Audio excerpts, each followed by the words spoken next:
head, and to really feel the placement, it helps to bend over, because when you bend over, you feel, you know, your weight is on the top of your head, and you feel the pressure down there. Right? And then I probably should head down the hallway. But who knows? That's the thing that drives me nuts about auditions. I hate waiting around. I hate waiting around. I would rather just go from this practice room right into the room and sing.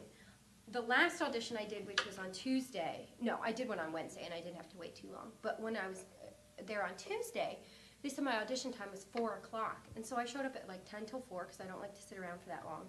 And then they said, you're the 6th person at 4 o'clock. So I didn't even go till almost 5 o'clock. And I was so mad. I was just sitting there. Ugh. And a lot of times when you're making these things and they're halfway through them, I mean, I get really pissed off at them. I mean, it's they're like, you know, all of a sudden they become like the uncle that you hate and you don't want to see them. So I wanted to just recreate it, sort of like metaphorically. It's a recreation of the actual mushroom cloud over Hiroshima. Like every single section of the cloud is like to a T recreated, like the way that it was, except out of popcorn. And so when it's finished, it'll just be completely photorealistic, and then with the Jiffy Pop mushroom at the top. But it was crazy. I had to recreate. For the photography section of it, I had to recreate every section, just like a section at a time. I had a brand new top on my palette, and I would just do a chunk. I had piles and piles of popcorn everywhere. And I did like, you know, this chunk of this receding like circle here. This part was actually done upside down, and I had to move the lights around to get everyone like lit the right way.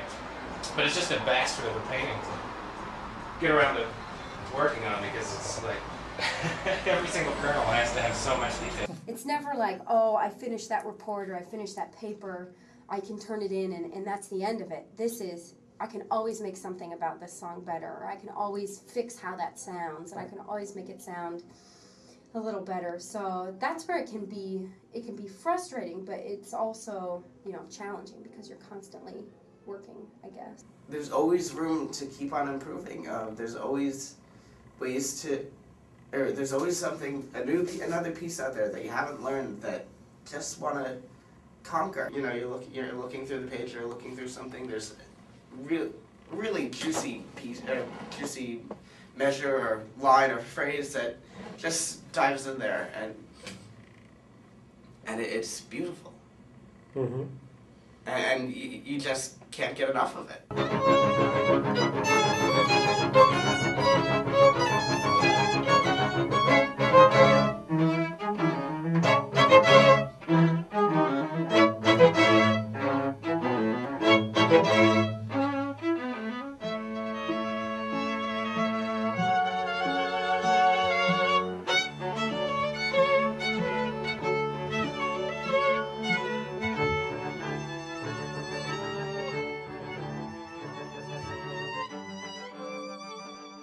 There's usually a point when I know that they're done, but yeah, I mean, there's always aspects of every piece that I could make better.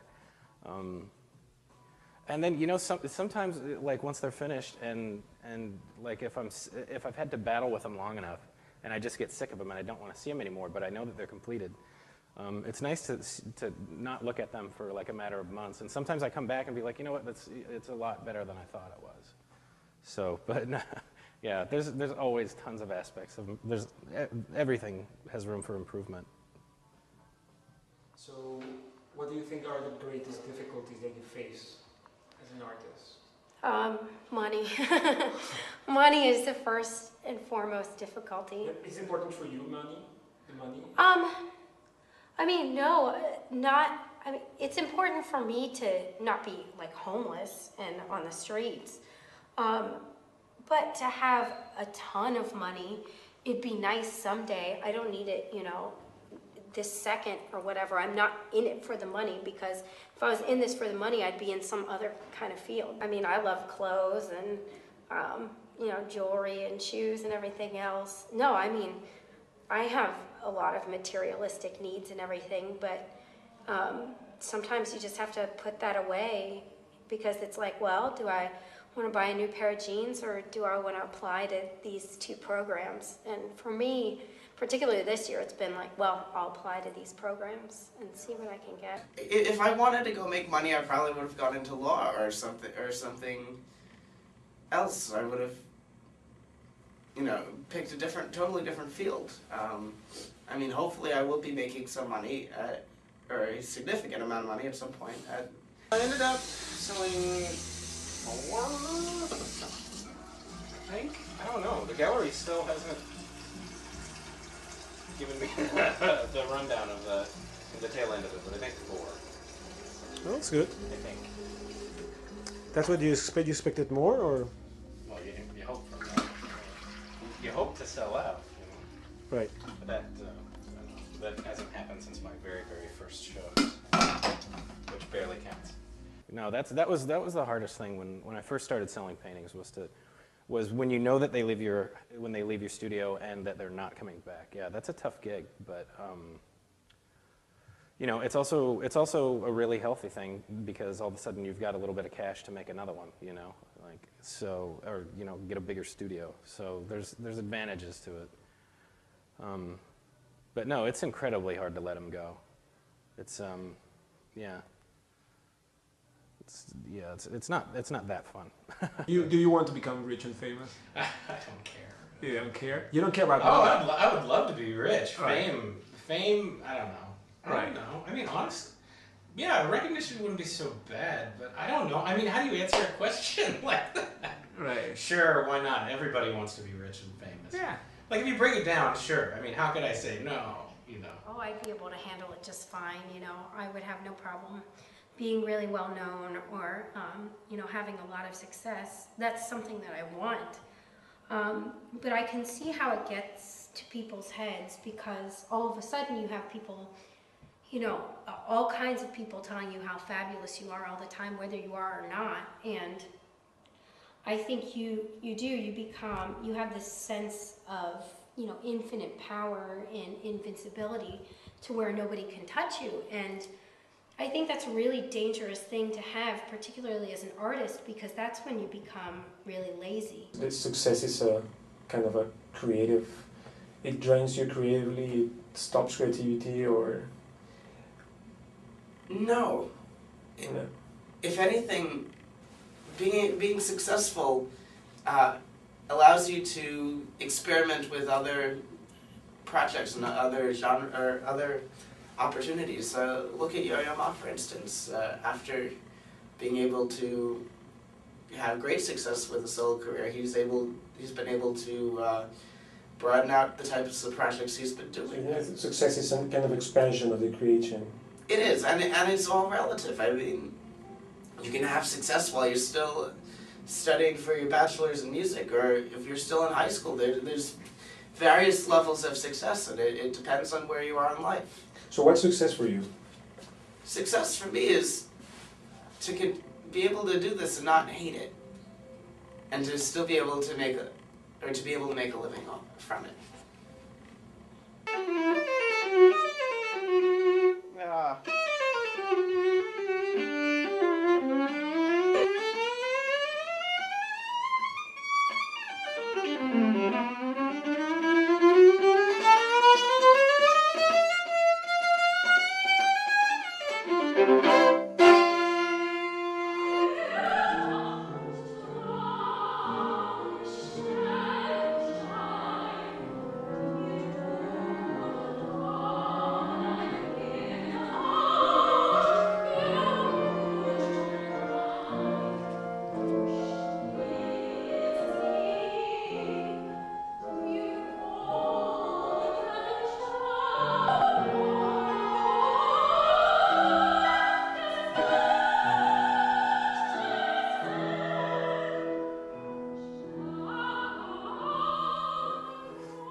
I don't know. God, I hope so.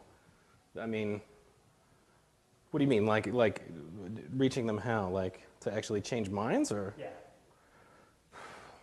I don't know. That's a pretty heavy weight to expect. I don't know if I can do that. I think I'm more concerned with just sort of like expressing myself about, however I feel about a certain subject, whether it be like strip malls and suburbs to I don't know, even just more playful things like painting candy. Yeah, but to change minds, that's a heavy goal. I wanted to make a piece that really showed what I thought like a landscape was like, especially like a Colorado landscape. You know, that it's not all just pretty mountains and trees and you know what it's really like. But it really could be any city in the world. I mean, I have people ask me all the time. They're like, "Is this in Florida?" I get that one a lot. But I think it's, you know, these things exist everywhere, and everybody sees them every day. This is what everybody's hometown is turning into, whether we like it or not.